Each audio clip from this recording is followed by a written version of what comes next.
ಹನುಮಾನ್ ಚಾಲೀಸ ಯಾಕೆ ಶಕ್ತಿಶಾಲಿ ಅಂತ ಗೊತ್ತಾ? ಹಲವಾರು ಕಾರಣಗಳು ಇದೆ.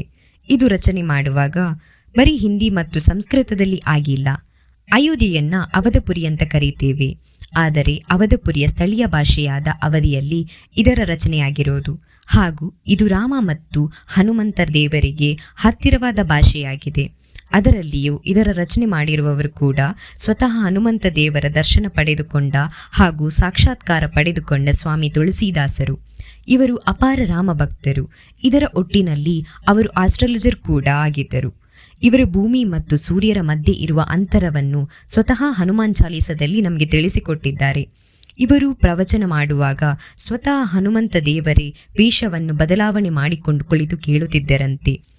ತುಳಸಿದಾಸರಿಗೆ ಪ್ರಾಣದೇವರು ದರ್ಶನ ಕೊಟ್ಟ ಜಾಗವೇ ಇವತ್ತು ಕಾಶಿಯಲ್ಲಿ ಸಂಕಟ ಮೋಚನೆ ಎಂಬ ಹನುಮಂತನ ರೂಪದಲ್ಲಿ ಇದೆ. ಇದೇ ಥರ ಕಂಟೆಂಟ್ಗಾಗಿ ಮಿಸ್ ಲೂಪ್ ಚಾನಲನ್ನು ಫಾಲೋ ಮಾಡಿ.